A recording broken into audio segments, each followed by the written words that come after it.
Nutritional benchmarking was all about breaking down all the factors that relate to nutrition. And the thing that we found was that people with communication problems were having difficulty choosing their menus, choosing their meals, and quite often meals were chosen for them. There you go, Gemma. Thank you very much. And they were not really finding out whether it's what the individual wanted.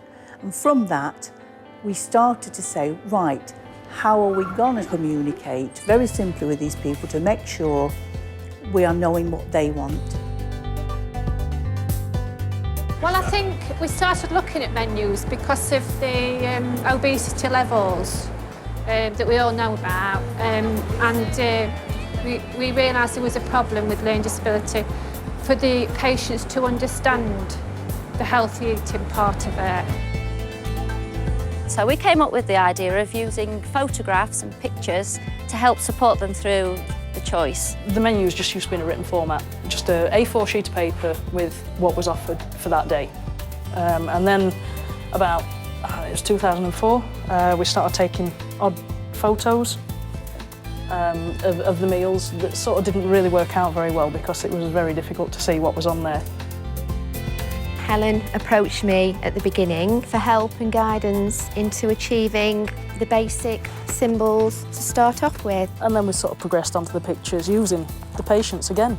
Well, like this picture, that's more of an easy thing to read and look at and see what it is. This is what Gemma helped us do. We sort of gave the guidelines from the menus, and Gemma helped us pick out the appropriate pictures that people would recognise.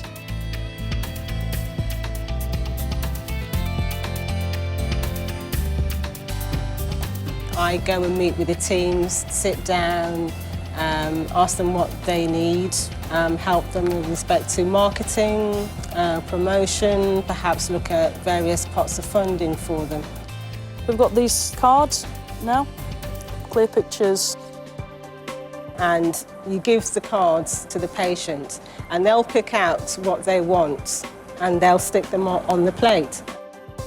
We're still using like the plate format for the patient to choose so they can actually visualise what they're going to be eating rather than just say it's this, this and this for them.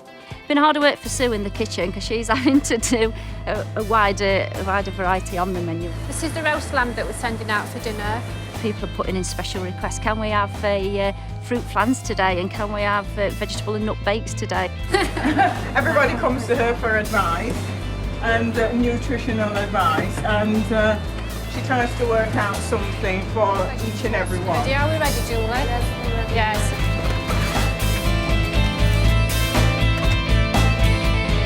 Today we've got a lovely lamb dinner for patients.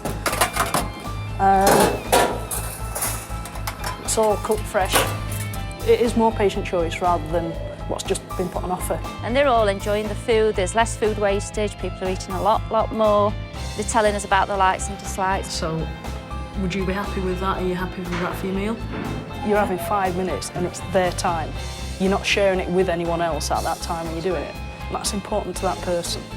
And now we're using it to help people with recipes and cooking, and we're getting people in the kitchen and following the pictorial layout so they can actually make things for themselves. We've tried to adapt it for use on this unit because it's a specialised rehabilitation unit, and we use the toolkit as a communication aid as well, so we can show the patients this is what Andrew's going to prepare for the meal for the night.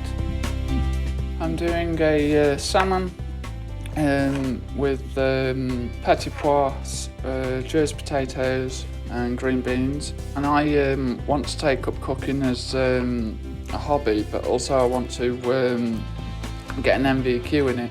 It's had a marked impact on patients because it's given them choice, it's given them opportunity for them to have some special time, to know that they're being listened to. Choice is a massive thing at the moment, and we're all looking at person-centred approaches and care, so wherever people are telling us they want to do something different, we'll do our best to achieve that. And if using the pictures is the way to do it, then that's effective in any aspect of the care.